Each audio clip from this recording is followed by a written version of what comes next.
हरे कृष्णा मित्रों, आप सबका स्वागत है आपके अपने YouTube चैनल हरि नाम धन में।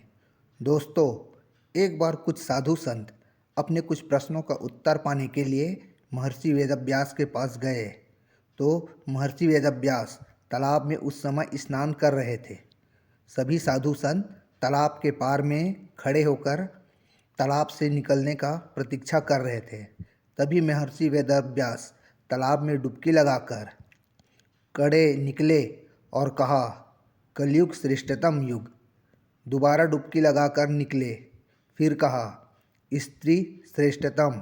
तीसरी बार डुबकी लगाकर निकले और कहा, शूद्रम भाग्यशाली। ये बात सुनकर सभी साधु संतों को बड़ा आश्चर्य हुआ। इस बात का नहीं कि इन्हीं प्रश्नों का उत्तर पाने के लिए यहाँ आए थे, क्योंकि वे सब जानते थे कि महर्षि वेदव्यास भविष्य दृष्टा थे। उन्हें सब पता था कि हम यहाँ आने वाले हैं।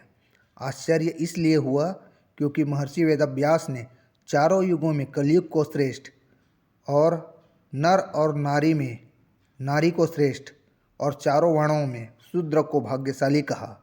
जब महर्षि तालाब से निकलकर बाहर आए और सभी ऋषियों ने प्रणाम किया और कहा, हे भगवान, आपने हमें हमारे प्रश्नों का उत्तर तो दे दिया, पर नारी शूद्र और कलयुग श्रेष्ठ कैसे?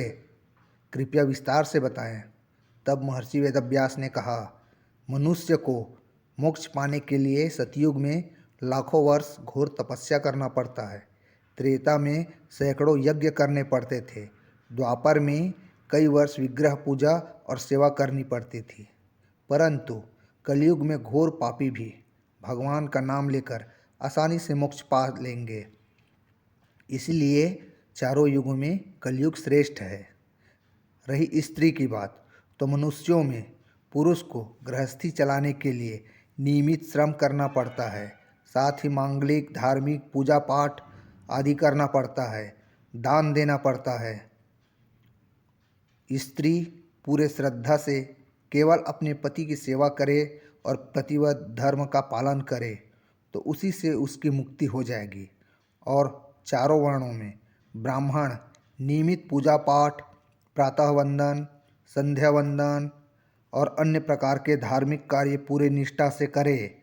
जनेऊ संस्कार के बाद ब्राह्मण को अधिक संयम में रहना पड़ता है, तब उन्हें मोक्ष मिलता है।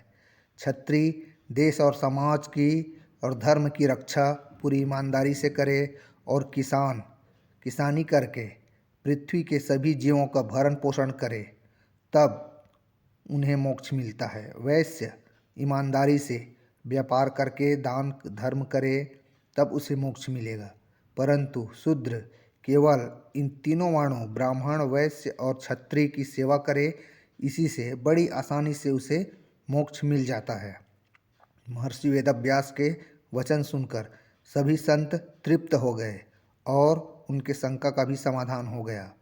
तब सभी संत महर्षि वेदव्यास को प्रणाम करके कलयुग श्रेष्ठ है, स्त्री महान है और शूद्र भाग्यवान है कहते अपने आश्रम को चले गए।